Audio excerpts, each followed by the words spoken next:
What's going on, comic book familia? This is Efren, Past Point One Comics, and have I got a special YouTube video for you today. You ready? Let's get going.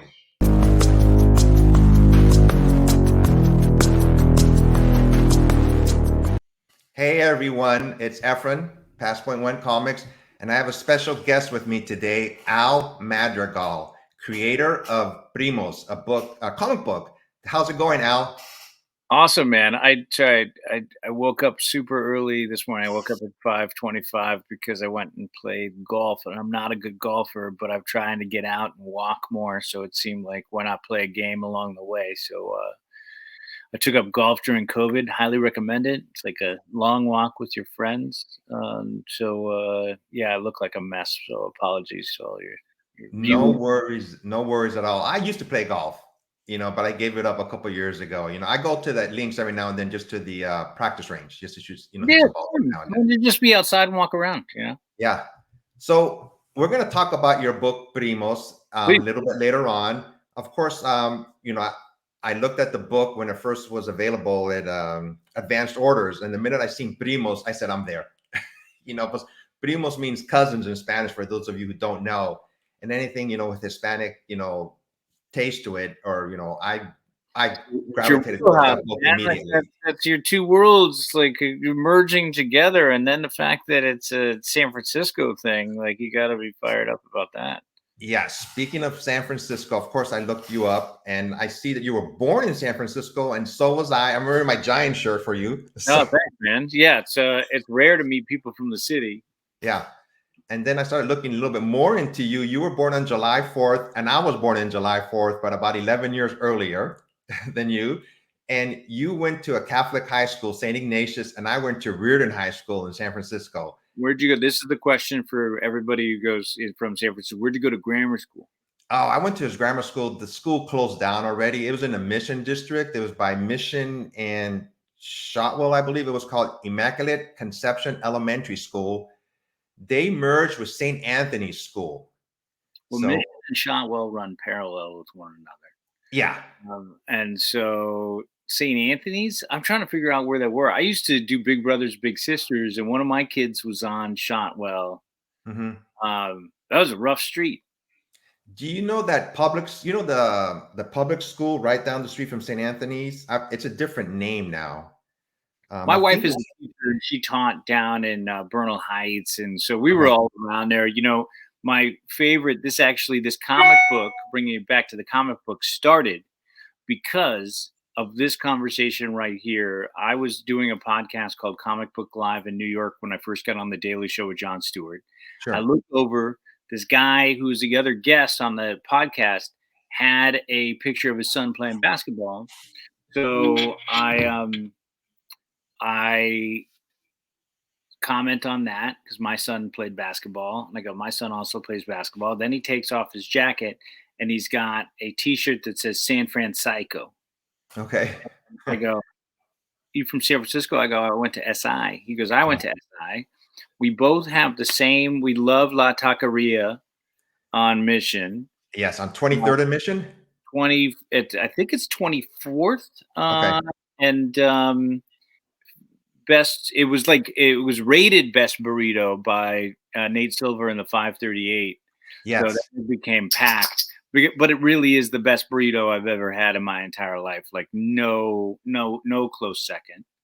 And I can't get enough of it because we have been going there since like 1973. Mm-hmm. And that's probably, I'm sure at some point we walked by each other, because I was down there a lot. And I was also down there a lot when I was doing stand-up comedy. That's where all the gigs were. I was at that Marsh Theater, the Mock Cafe, which was next door. So we were all around the Mission District. And now you can't even buy a house in the Mission District for under $3 million. Yep. My parents moved in the Mission District. We moved in there in the 1960s. Wow. And they bought a house. I think it cost them about $20,000. That's amazing. It is. Those books are worth over $1 million easily now. Oh, way more. Yeah. So I also know that you're a sports fan like me. Yeah. I'm a big Giants, Niners, and Warriors fan. I was so happy when when the Giants finally won the World Series back in 2010, their first one. That was like a My dad cried. Yeah. Yeah, it was like a sigh of relief that they had won a championship in our lifetime. I used to follow the Giants in the 60s and 70s, Juan Marichal, Tito Fuentes, Chris Spire. Wow. They were my team since I was a little kid, and I would just listen to them on my transistor radio. Obviously we didn't have internet or the TV. I mean, the sports that are on 24/7 now. So I was so happy when they finally won their first World Series. It was like I said, a relief almost. Yeah, it was, and the Warriors' success, they were crappy for so long Yeah. that, it's like I was such a big fan when I was in, younger and in high school.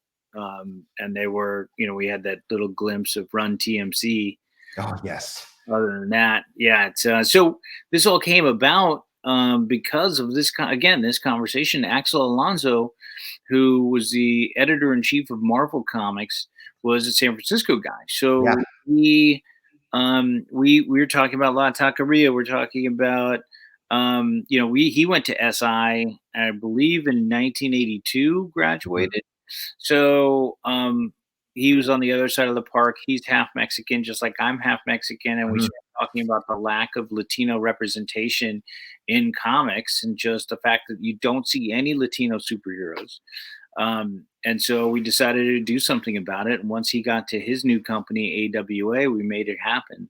So, it's like anything in life, you're presented with opportunities that you may or may not see in front of you at the time. And whether or not you choose to go down that path is up to you. But we eventually just got it done, and try to.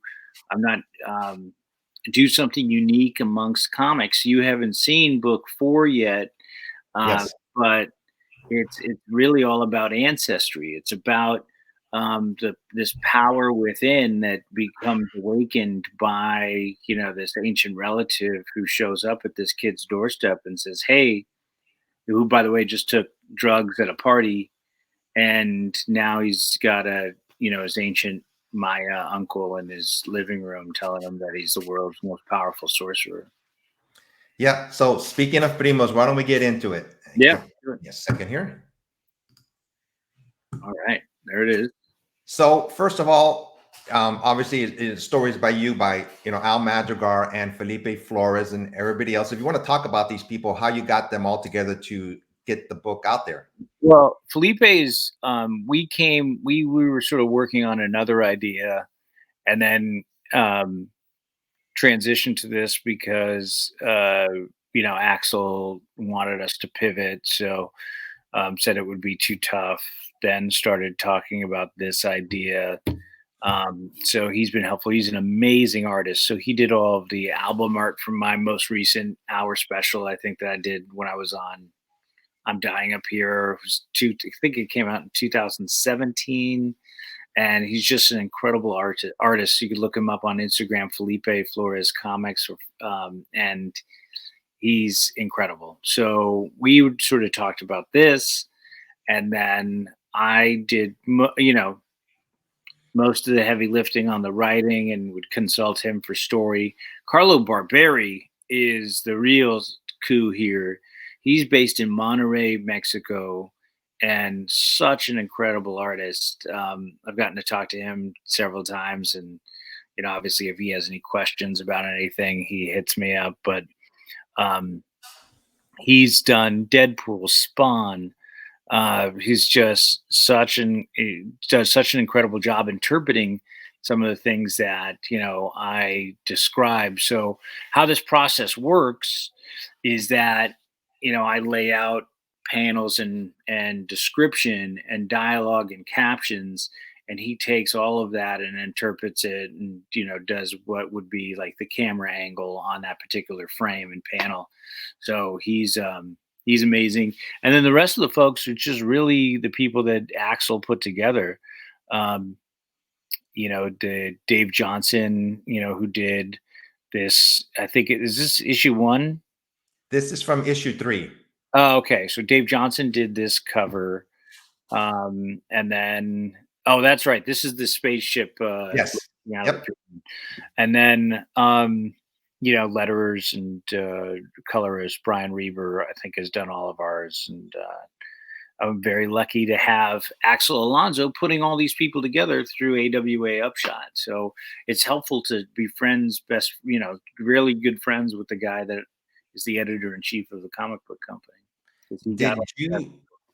you sorry, did you go to other publishers, or did you just go straight to AWA? No, this is all through Axel. So this Okay. Axel is the one that made this happen. I don't know that I could have done this through other publishers. I don't know that they do it such a sweet deal for creators as well. Like, Mhm. I own, we all, you're looking at me, Felipe, Carlo, Brian, we've sort of all divided the ownership in the IP. So we own this with AWA. We're partners with them. And that's really cool to have the creator be, control the IP. I am so glad. When I was growing up, I used to just read like 99% Marvel books. And I've mentioned this in the past. As I've gotten older, indie books to me are just so good. And I just go to them almost immediately now more than Marvel. I read Yeah. them because What are they're you reading different. right now? I'm sorry? What are you reading right now? Well, I'm reading Primos. I can't wait for issue number 4. Thank I'm you. reading Philadelphia. Oh, yeah, yeah, Rodney Barnes, right? Yeah, I Yeah. love that storyline. I was like, Have God, you that's so talked to cool. him yet? No, I haven't. I just don't do that many interviews, and then I go. But I reached out to you because of Primos. I go, that's my. I'm from El Salvador, Central America, but it's still, Oh, it's part of my Zane. Yeah, culture. yeah, Yeah, yeah. exactly. I also read Something Is Killing the Children. I've read Um, that. Yeah, that's unbelievable. but I do read Marvel books. I'm always going to be reading the X-Men, Avengers, Fantastic Four. Those are near and dear to my heart. The first books I picked up when I was a kid, growing up in the Mission District, was like Fantastic Four. Yep. I'm always going to read them, but like I said, there's so many great indie books out there now. I just, I go to them a lot more, and I'm so glad. Like, so why don't we get started talking about Primos, and you can tell us the premise of the book. Yeah. So, as you said, cousins. These three individuals all knew they were special, but they just didn't know why. I think Ricky, who you're seeing in the forefront there, has the furthest to go. He's just a 16-year-old kid, Yep. and in Boyle Heights, who again, he's not a good student. He's a partier. He doesn't have a ton of friends. He's supposed to be babysitting his little brother, and he comes home and finds that this goes to bed late, and then finds this ancient Myri like Janab there over his shoulder in that first cover, with and you could see Khan on the right in the green sort of strip. So you see Janab in his living room telling him he's the world's most powerful sorcerer. He doesn't believe it. Then he sort of, drinks, from this bowl, and that's going to come up again. There's some of our other variant covers here. It's a cover for number 2. And he sees his mother being threatened, and then that launches him off into believing and rallying the rest of the primos to save us all from his evil uncle Khan, who really is sort of justifiable. It's like Thanos was right. Yeah. Um, we've really screwed up this planet, and if Yes. you're a Maya emperor who's, in 683, and I was actually listening to this podcast, Hardcore History, right now, talking about slavery and just some of the islands in the Caribbean when they found these people, when these Spanish and Portuguese show up on some of these islands, these people are just so docile and nice and kind and pure. And they describe it. There's this kid that's a Spanish child that comes over to Cuba, and they just obliterated all these islands. And imagine being that emperor who travels to space and then coming back and then saying, using one of your technology to locate all of your ancestors, and see that they're locked up in cages at the border, and they're enslaved, and they're begging for change, on the side of the street, a mother with a child, and so you're just say, what has happened to our people? And then you sort of look to who did it, and they look to the Spanish, and they go, we're going to go to Barcelona, and we're going to kill all these people. And one brother goes, no, no, no, no, let's they can be saved. And Khan, basically decides to kill everybody. This is a basic Cain and Abel story. Yeah. You know. Yep.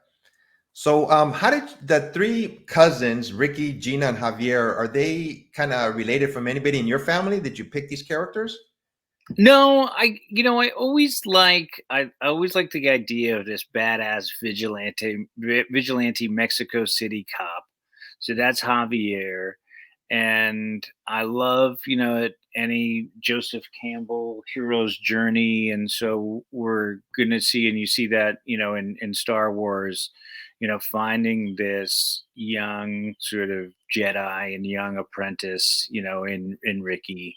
And Gina, I just like the idea of um I played around with like a gigantism. I always like oh, this is amazing. Where'd you find this, dude? It was in a book. Oh, that's in the back of the book? Oh, Yeah, that's the back of the book. Yes. 'cause this is like one of the I think that is one of the very first drawings of Yeah. the characters together. So that's really cool. I forgot that was back there. Yeah. I've seen that. Well, it's a cool splash page, so to speak. I had to put it in here. Yeah, now it's rad. So Yeah. there they are. And Gina, I was playing around with. I just love the idea. When you just watch Wonder Woman and all those Amazons at the beginning of the movie, like, doing archery off, bareback on a horse, just love the idea of that badass. And then when I was in London I was working with some weapons experts, and I was telling them about this is 3 years ago, and I go, what would be the coolest weapon? And they were telling me like telescopic axes, and Hmm. I wanted them to be authentic Maya weapons. And that's how we arrived at the swords that she has right now. But it's they grow in size. I don't know, when she first gets them in book 3, they're in a small case. I really like Javier Pascal's weapon. We'll talk about that in a minute. But I know this series is 4 issues long. If you can't tell me this, I understand, but I hope there's more after this. Oh Yeah. yeah, I hope there's more too. It's just it is definitely a passion project. I hope to. I'm gonna. I have, and I will tell you this right now, like 4 different series planned that all tie into Primos. Wow.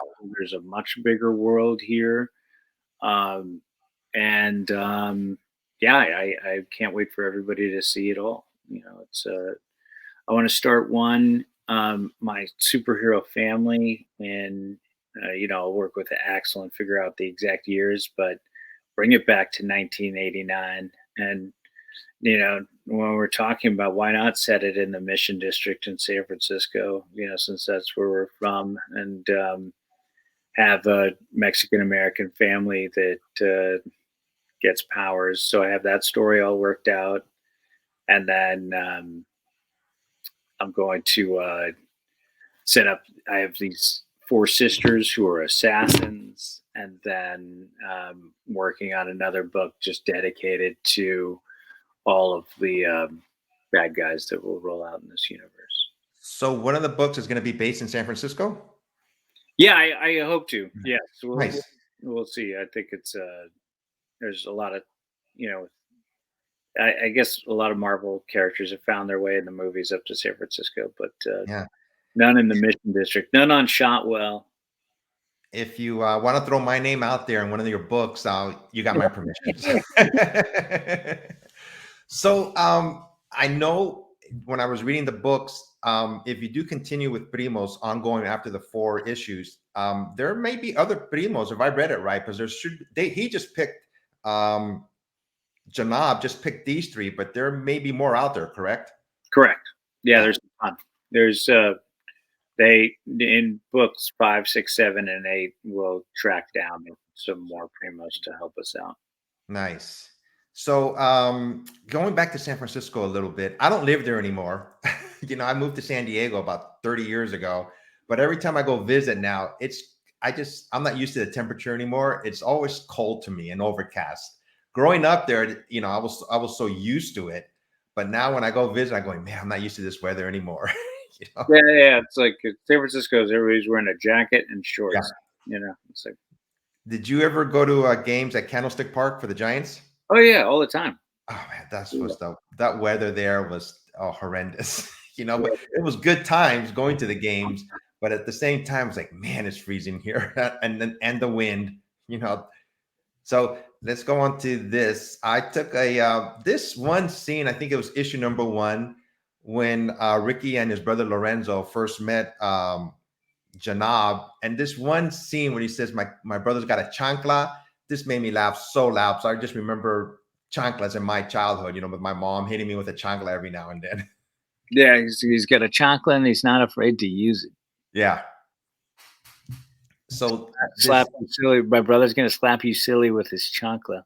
yeah. So did you I'm sure you intentionally put humor in there every now and then, but he's a teenage boy, and Yeah, I'm excited. teenage kids have to do wisecracking. At the end of book three, and what I'm really proud of is Alejandro, who's Javier's brother, that you're gonna see. You saw at the end of book three. Yeah. He is hilarious. Writing for that guy was so easy because it's almost like he's too funny. Hmm. I had to tone it down quite a bit. We'll see. I still have to rewrite book four, so we'll see what adjustments I make there. But that's being drawn right now, and then I get one more shot to edit it. So he's that's where the real jokes will come out. So you're still working on book number four? I it's off to be so the way the process works is like I map it out or write it out, then it goes to Carlo, and then he draws it, and then I get a chance. The lettering is all done last, so it'll come back to me lettered, and then I'll get one more opportunity to make adjustments from there. So it's not writing, it's editing, really. So you speak Spanish, correct? Not really, no. Oh, you don't? Oh, It's not great. I mean, you could try me, and I probably will understand most of what you're saying. But I grew up in a house where no one was speaking any Spanish, right? Mexicans that weren't speaking Spanish. so who translated? Because I know there's a Spanish version of these books. Who That did that? Yeah, well, we actually that's it's interesting. It sort of came about. We had a translator, but we really wanted it to be authentic Mexican Spanish. Hmm. And how are you finding? Are you reading any of the Spanish copies right now, or I have not, no. and how's your Spanish? Yo hablo español. Mi familia, my mom and my dad, they taught me when I was growing up. It's not my main, my first language, obviously. So I get tongue tied every now and then, but I understand and speak about 90%, you know? Oh, that's cool. That's great. Yeah. Yeah, we found a couple people to help me out here and there, and so it's really been friends, and I now it's really bothering me that I'm spacing on this guy's name because he's been so amazing and helpful. I did a comic book signing at Golden Apple and on Melrose in West Hollywood, and met a guy there who has jumped in and translated books 3 and 4, 2, 3, and 4, because book one was translated by these two Mexican brothers that I'm friends with down in Mexico City as a favor. And now, really want to make sure it's all authentic Mexican Spanish.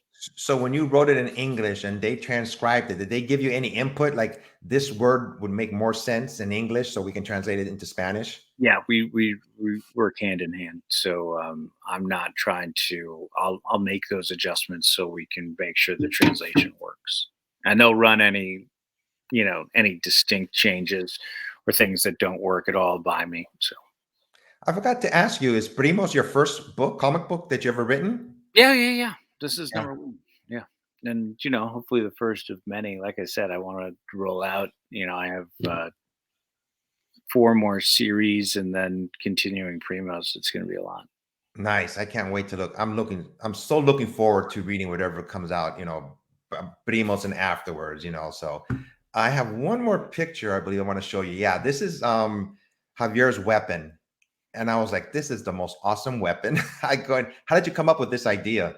Well, it was actually Carlo Barberi when he put those 3 rings at the top of that weapon, that gave me the idea to what if you were able to strike it and sort of it was a dealer's it was almost like a, slot machine, you Mhm. find out exactly what would come from it. So, that was Carlo drawing the weapon and then me going, "Oh, look at those 3 little rings. What if that was a thing?" And I just created something from, it's me riffing off of Carlo. So when the rings spin, it can come up with basically any type of weapon, right? That he thinks Yeah, about, I'm wait, assuming. wait till you see what happens in book 4 when he's Okay, yeah, it's there's the way cooler. One of the options there is pretty badass. nice. Let me get this out of the way. So yeah, like I said, when I first looked into you, I'm like, oh my gosh, we were both grew up in San Francisco. Then you mentioned Axel Alonso grew up in San Francisco, which I did not know at all.